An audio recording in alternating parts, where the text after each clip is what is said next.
Iran போர் நாளுக்கு நாள் மோசமாகிக் கொண்டே போகிறது. இந்த மோதலால் ஈரானில் உள்ள பல லட்சம் மக்கள் பாதிக்கப்பட்டுள்ள சூழலில் அவர்களுக்கு இந்தியா தொடர்ந்து உதவிகளை அனுப்பி வருகிறது. இதற்கிடையே இக்கட்டான சூழலில் உதவியுள்ள இந்தியாவின் கருணையையும் மனித நேயத்தையும் ஒருபோதும் மறக்க மாட்டோம் என ஈரான் பதிவிட்டிருக்கிறது.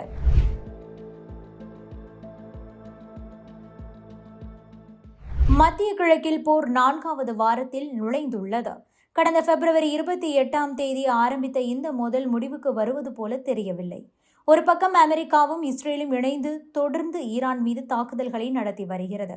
இன்னொரு பக்கம் ஈரானும் கூட துளியும் விட்டு கொடுக்காமல் பதிலடி கொடுத்து கொண்டிருக்கிறது. இந்த மோதலால் ஈரானில் உள்ள பல லட்சம் அப்பாவி மக்கள் கடுமையாக பாதிக்கப்படுகிறார்கள். அவர்களுக்கு இந்தியா சார்பில் உதவி பொருட்கள் வழங்கப்பட்டு வருகிறது.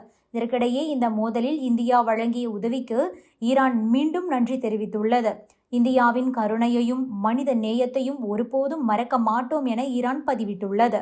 கடந்த சில ஆண்டுகளாகவே அண்டை நாடுகளுக்கு இந்தியா தொடர்ந்து உதவி கொண்டிருக்கிறது. உலகம் ஒரே குடும்பம் என்ற கொள்கையின் கீழ் அண்டை நாடுகளுக்கும் தொலைதூர நாடுகளுக்கும் மருத்துவம் மற்றும் அத்தியாவசிய பொருட்களை அனுப்பி உதவி வருகிறது. அதன்படி கடந்த மார்ச் 18 போரினால் பாதிக்கப்பட்டுள்ள ஈரானுக்கு முதலில் அத்தியாவசிய மருத்துவ பொருட்களை அனுப்பி வைத்தது. தொடர்ந்து மார்ச் 22 ஜம்மு காஷ்மீரின் வளைகுடா போர்க்காலத்தில் ஈரானுக்கு ஆதரவாக தங்கம், வெள்ளி மற்றும் பணத்தை கூட தானமாக வழங்கி ஒருமைப்பாட்டை காட்டினர். இக்கட்டான நிலையில் இருக்கும் ஈரானுக்கு இந்தியா தொடர்ந்து உதவிகளை செய்து வருகிறது. போரில் எந்த ஒரு நாட்டிற்கும் ஆதரவான நிலைப்பாட்டை இந்தியா ஓபனாக எடுக்காத போதிலும் இதனால் பாதிக்கப்பட்டு வரும் அப்பாவி மக்களுக்கு உதவும் வகையில் அந்த பொருட்களை அனுப்பி வருகிறது. இந்த சூழலில்தான் இதற்கு ஈரான் நன்றி தெரிவித்துள்ளது. இது தொடர்பாக இந்தியாவுக்கான ஈரான் தூதரகம் என்ன சொல்லி இருக்கிறது என்றால், இந்தியாவின் கருணையையும் மனித நேயத்தையும் ஒருபோதும் மறக்க மாட்டோம், தேங்க்யூ என பதிவிட்டுள்ளது. அடுத்ததாக இலங்கை தொடர்பானது. மேற்காசியாவில் நீடித்து வரும் போர் பதற்றத்தின் தாக்கம் உலக நாடுகளில் தீவிரமாக பிரதிபலித்து வரும் நிலையில் இலங்கையில் எரிபொருள் விலை ஒரே நாளில் 25% உயர்த்தப்பட்டுள்ளதால் பொதுமக்கள் அதிர்ச்சியடைந்துள்ளனர். புதிய விலை உயர்வின்படி 1 லிட்டர் பெட்ரோல் 398 ரூபாய்க்கும் டீசல் 382 ரூபாய்க்கும் விற்பனை செய்யப்படுவதால் வாகன ஓட்டிகள் அதிர்ச்சியடைந்துள்ளனர். இதனால் உணவுப் பொருட்களின் விலையும் அதிகரிக்கும் அபாயம் ஏற்பட்டுள்ளது. இலங்கையில் எரிசக்தி விநியோகம் பாதிக்கப்பட வாய்ப்பிருப்பதாக கடந்த வாரமே அந்த நாட்டின் அதிபர் அனுரகுமார திசாநாயக்க எச்சரிக்கை விடுத்திருந்தார். மத்திய கிழக்கில் நீடிக்கும் போர் காரணமாக எரிபொருள் இறக்குமதி பாதிக்கப்படலாம் என்பதால் அதனை எதிர்கொள்ள அரசு தயாராக இருக்க வேண்டும் என்று அவர் தெரிவித்தார். இதனைத் தொடர்ந்து கடந்த வாரம் முதல் இலங்கையில் பல்வேறு கட்டுப்பாடுகள் அறிவிக்கப்பட்டன.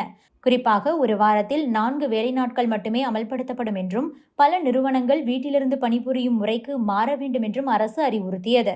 இதன் மூலம் எரிபொருள் பயன்பாட்டை குறைப்பதே முக்கிய நோக்கமாக இருந்தது. மேலும் கடந்த வாரம் இலங்கையில் பெட்ரோல் மற்றும் டீசல் விலை சுமார் 8% உயர்த்தப்பட்டது. அதோடு பெட்ரோல் பயன்பாட்டை கட்டுப்படுத்தும் வகையில் ரேஷன் முறையில் எரிபொருள் வழங்கும் திட்டம் அமல்படுத்தப்பட்டது. இந்த நடவடிக்கைகள் மூலம் எரிபொருள் பயன்பாட்டை குறைக்க அரசு முயற்சி மேற்கொண்டது. இந்த நிலையில்தான் நேற்று ஒரே நாளில் மீண்டும் 25% அளவுக்கு எரிபொருள் விலை உயர்த்தப்பட்டுள்ளதாக அறிவிக்கப்பட்டிருக்கிறது.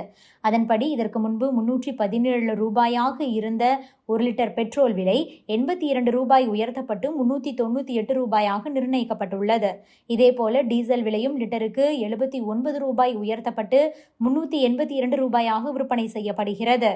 இந்த திடீர் விலை உயர்வு காரணமாக வாகன ஓட்டிகள் மற்றும் பொதுமக்கள் பெரும் சிரமத்தை சந்தித்து வருகின்றனர். குறிப்பாக தினசரி பயணத்திற்கு வாகனங்களை பயன்படுத்தும் மக்கள் அதிக செலவை சந்திக்க வேண்டிய நிலை ஏற்பட்டிருக்கிறது.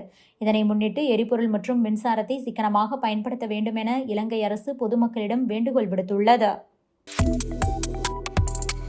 Subscribe to One India and never miss an update.